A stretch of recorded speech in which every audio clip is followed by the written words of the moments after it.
evening, and welcome to the first segment of the Kitty Jones Show. My guests are the authors of a new, explosive, intriguing, edge-of-your-seat, can't dare put it down book titled, How Could My Husband Be Gay? That's right. How could my husband be gay? So buckle up and enjoy the ride with me. Please help me welcome Ondrea L. Davis and Jason M. Lee.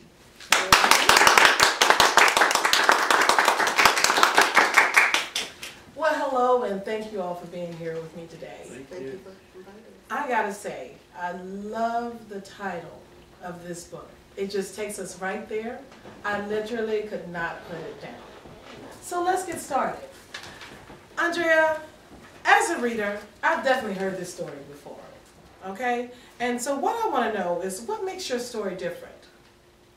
I think one thing that makes my story different is the fact that I was willing to come out and be transparent about it. Many women don't want to talk about it because it's embarrassing. So I think I just wanted to help people with my story. Very good. Very good. And I found myself thinking about this as I was reading the book about when you all first started dating. And I know that when you decide, well, okay, we want to go further, we want to commit, that you have expectations. I was curious as to what were some of your expectations in marrying Marcellus? I think some of my expectations were universal in terms of what most women want. You want a husband that will love you, honor you, cherish you, protect you, all of those different types of things. But my world got spun around. So it's basically the same as what most women want. Okay. Okay.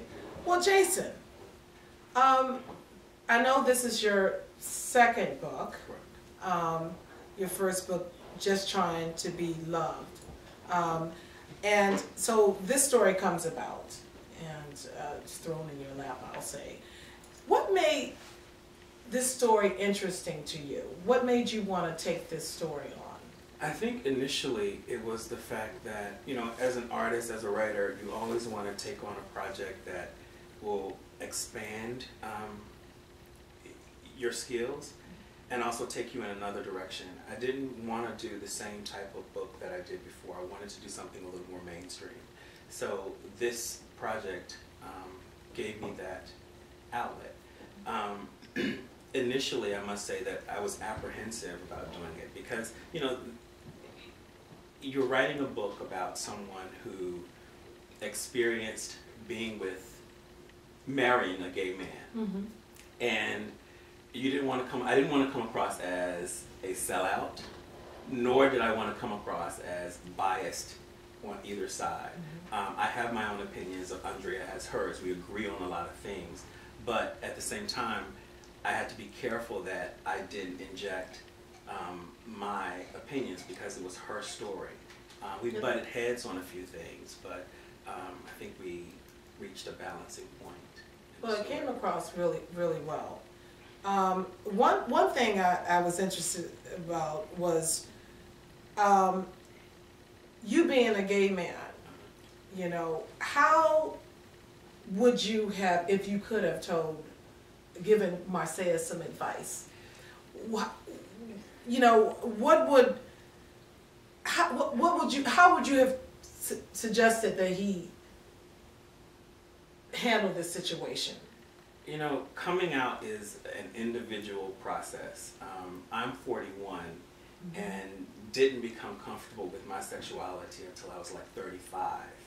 So that's 35 years of hiding who I was. My suggestion, my advice would be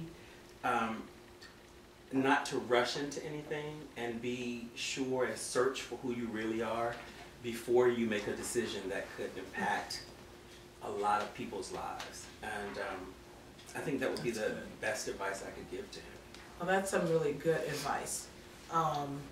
You definitely have to be sure about who you are and where you're going. Right. And before making those really big decisions that's going to affect people's lives. Ondrea, about your family, I remember in reading the book, and you would say, you know, more or less that, you know, your family wasn't, they didn't really like him for you, so to speak, you know. And, you know, I just got feelings that they just wasn't cool, which that happens a lot with marriages, that, you know, family is going to have some issue. Somebody in the family is going to have an issue. But I found myself thinking, if you were right there in front of me, why didn't you ever, it never seemed like a family powwow or anything like that, where everybody just sat down and really discussed it, or nor did you kind of ask, like, tell me, because a lot of times people don't want to know. But I was just curious, why is it that it didn't seem like you ever just said, tell me, give it to me, tell me, what is it that what issues you have with him?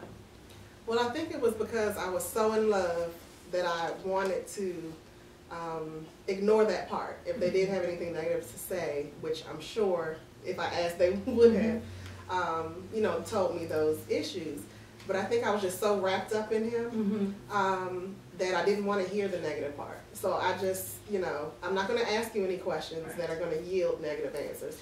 I don't want to hear. And that's really common. I mean, when you're in love, you're in love. And I get that. And I found myself really being sympathetic towards Ondrea. That, you know, it is, you love this guy, you know, there was, you know, this is really, I guess, the first serious relationship you had with a man, and the last thing in the world you need is your family and their negativity for whatever reason, even though they're probably right. You know, a lot of times they usually are right, but I totally understand that.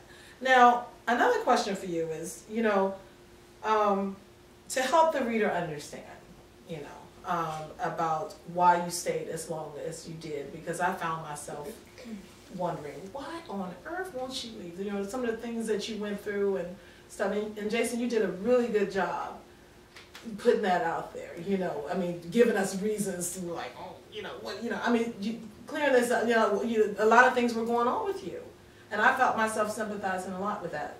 But help the reader understand why you stayed as long as you did, going through what you were going through. Well, I think the main reason for staying as long as I did was my commitment to him. Being raised in church all my life, of course, in church, marriage is reverence, and you just don't throw it to the side because something is going wrong. I think also because I could not pinpoint, you know, maybe walking in on him or anything like that, I didn't have, you know, physical evidence where I had, you know, really found something out. I probably just wanted to, again, ignore negative, you know, factors or signs, the flashing red signs that may have been there. So I was very committed to my marriage, you know, very religious. You know, parents have been married since my mother was a teenager. So I really wanted it to work because I really loved him. I was in love with him. We had this family. So, of course, I didn't want to see it fall apart. So I wanted to know at the end of the day and be sure and confident in myself that I had done everything that I could possibly do. So if it did end, you know, then I could just go on and move on with my life knowing that I did what I should have done.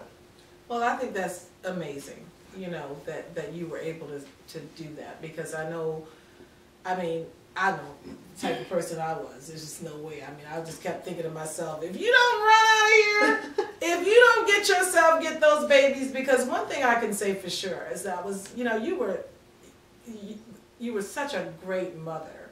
I mean, those kids were just, and they are so lucky to have you, because a lot of times we really, you know, I found myself wondering if a big part of, I know your spirituality played a huge part in this, but then also how much of that was that you wanted the family unit, the picket fence, I did. This and that. I mean, because so that played a big part. Yes, my parents have been married for years.